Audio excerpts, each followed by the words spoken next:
We are 6 hours away from the French Open final. It's a little after 11:32 Saturday night, and the final is going to be 6 a.m. on NBC Pacific time on Sunday. Let's look at the head-to-head. Federer is 9-0 against Soderling, and they first started playing in 2004. And if you look at the record here, he has pretty much beaten him in any surface. Now, Soderling actually won a set right there. Halle, Germany, he actually won a tie-break set. So how many sets is that? What is that, like 20 sets? And Soderling has won one set out of 20. Also, Federer is 11-0 in Grand Slam finals against anyone other than Nadal. But tell you, all of that doesn't mean anything tomorrow, because tomorrow is not a typical Grand Slam final for Federer. He's nervous.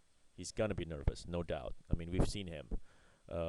Winning the French Open tomorrow is not only gonna get him his career slam, it's also gonna tie Sampras's record. We've seen the headlines. He is on the brink of history right there. He's one match away from immortality. He has a date with destiny, chance of a lifetime. Could be the last chance he has, blah, blah, blah, you name it. So that's got to be, a lot of pressure for him. So let's look at the odds right there. Okay, to win the match, Soderling is about 3-1. And in my opinion, he's about 50-50. Even though Federer is the better player, again, the circumstances tomorrow is going to be different. This is not the same Robin Soderling who lost the last 9 times to Federer. So I think he has a chance. I think it's going to be around 50-50. So he's 3-1 on that, which I think is good value. And then if you look at to win the first set, Soderling is also plus 215, so about 2-1. Now, if you look at Federer's last 3 matches, he lost the first set against Del Potro.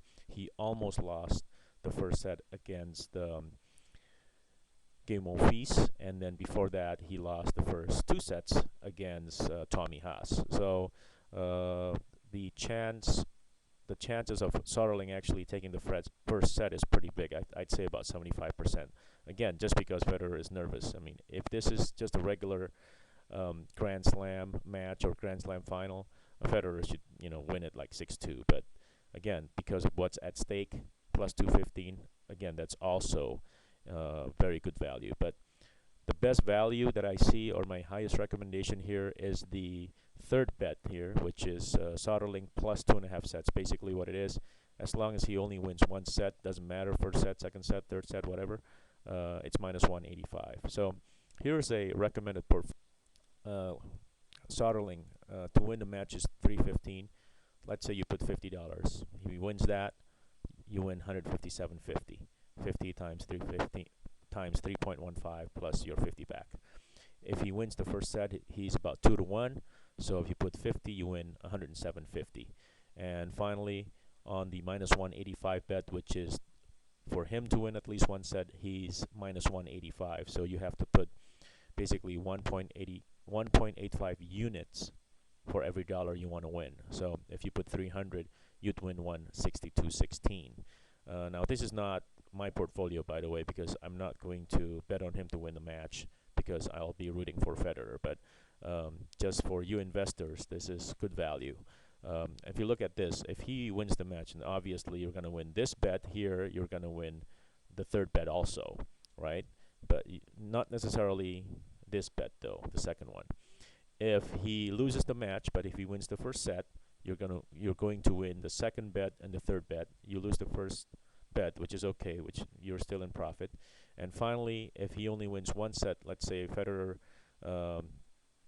wins 6-1, 6-1, and then the third set he loses in a tie break, and then the fourth set Federer wins, say, 6-1. Then you would lose your 50 here, you would lose your 50 here, but since you got a set, you won 162, so you still made some money. So the only way you would lose your entire investment here of $400, for example, again, this is just an example. You could do 25, 25, 150, or whatever. The only way you could lose the entire amount is if Federer wins in straight sets. And even though I'll be rooting for Federer. I don't think he's gonna be able to win in straight sets. Depends on Soderling's mental strength at that time. But anyway, don't forget, guys, Soderling's the guy who beat Nadal. So, he's not going to go away in the final. So, just to recap, this bet right here, I'm going to highlight that in green, is my recommendation. But if you want to do a portfolio, then do this entire thing. Again, we're about 6.5 hours away. Can't wait. He is on the brink of history. Let's see what happens. Until next time, this is Randy Wen, signing off.